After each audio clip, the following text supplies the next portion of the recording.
G thank you so مچ، آج آپ نے مجھے اسلامک آرکیٹیکچر پہ بات کرنے کا موقع دیا۔ اسلامک آرکیٹیکچر کو سمجھنے کے لیے سب سے پہلے ہمیں یہ سمجھنا ہوگا کہ یہ پاور شو کے لیے نہیں بنی تھی، بلکہ یہ ایک میننگ کریٹ کرنے کے لیے بنی تھی۔ سر کعبہ میں ایسا کیا ہے جو 1.8 بلین لوگوں کو یونائٹ کرتا ہے؟ خانہ کعبہ مسلمانوں کا سب سے مقدس جگہ ہے اور اللہ کا گھر ہے۔ اگر میں آرکیٹیکچر کی بات کروں تو خانہ کعبہ 30 میٹر ہائٹڈ ہے اور گرے لائٹ بلاک سے بنا ہے اور پرفیکٹ سیمیٹری ہے اور ایبسولوٹ سیمیٹری ہے، ہر اینگل سے بالکل بیلنس آف کیوب سے بنا ہوا ہے اور یہ پرفیکٹ ایکسس اور قبلے کی ڈائریکشن کو ڈیفائن کرتا ہے۔ دنیا کی ہر مسجد اسی ایکسس پر ڈیزائن کی جاتی ہے، یعنی اسلامک آرکیٹیکچر کا سٹارٹنگ پوائنٹ ڈیکوریشن نہیں بلکہ اورینٹیشن تھا۔ سر جھروکا ایک رائل بالکنی تھی؟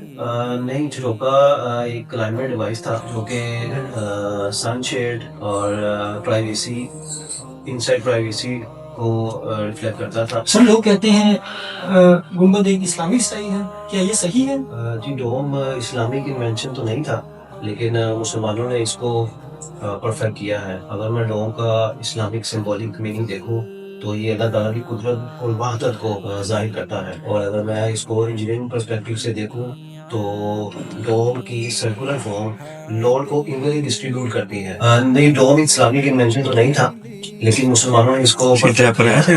اگر ڈوم کی اسلامک سمبولک میننگ دیکھوں تو ڈوم اللہ تعالیٰ کی قدرت اور وحدت کو ظاہر کرتا ہے، اور اگر میں انجینئرنگ پرسپیکٹیو سے دیکھوں تو ڈوم کی سرکولر فارم لوڈ کو ایونلی ڈسٹریبیوٹ کرتی ہے تاکہ لارج اسپین وداؤٹ کالم کے بہت سارے ایریا کور کر دیتا ہے۔ فار ایگزامپل میں تاج محل کی بات کروں تو تاج محل کا ڈوم 73 میٹر ہائٹ ہے اور اندر سے ڈوم چھوٹا اور باہر سے ڈوم بڑا، تاکہ باہر سے بلڈنگ کا ایکسٹیریئر کو گرینڈ دکھایا جائے اور ان سائڈ سے ہیومن اسکیل کو کمفرٹ کیا جائے۔ یہ اسٹرکچرل انٹیلیجنس تھی۔ سر مجھے یہ انٹرسٹنگ لگتا ہے کہ لاؤڈ اسپیکر کے بغیر بھی 5000 لوگ کیسے سن سکتے ہیں؟ بیکاز مسجد کو اس طرح ڈیزائن کیا جاتا تھا کہ وہ ساؤنڈ انسٹرومنٹ بن جائے۔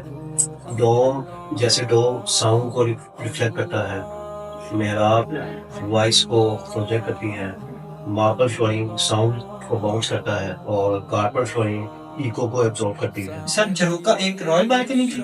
نہیں، یہ ایک کلائمیٹ ڈیوائس تھا جو کہ کراس وینٹیلیشن اور سن شیڈنگ اور ان سائڈ پرائیویسی کو پرووائڈ کرتا تھا۔ میش ربیہ عربک جالی ہے جو کہ مڈل ایسٹ میں ایئر فلو کو ریڈیوس کرتی تھی، جس سے temperature 5 to 10 centigrade reduce ہو جاتا تھا۔ آج کے دور میں اس کو پیسو کولنگ ٹیکنالوجی کہتے ہیں۔ وداؤٹ الیکٹریسٹی سسٹینیبلٹی کو اچیو کیا۔ نہیں، یہ کلائمیٹ ڈیوائس تھا اور یہ کراس وینٹیلیشن، سن شیڈنگ اور پرائیویسی پرووائڈ کرتا تھا۔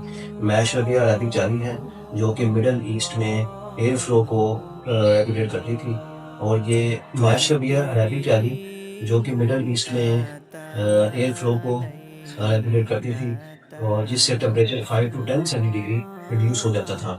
آج کے دور میں اس کو پیسو کولنگ ٹیکنالوجی کہا جاتا ہے۔ انہوں نے اس دور میں without electricity sustainability Islamic architect کو 3 ورڈز میں بیان کریں۔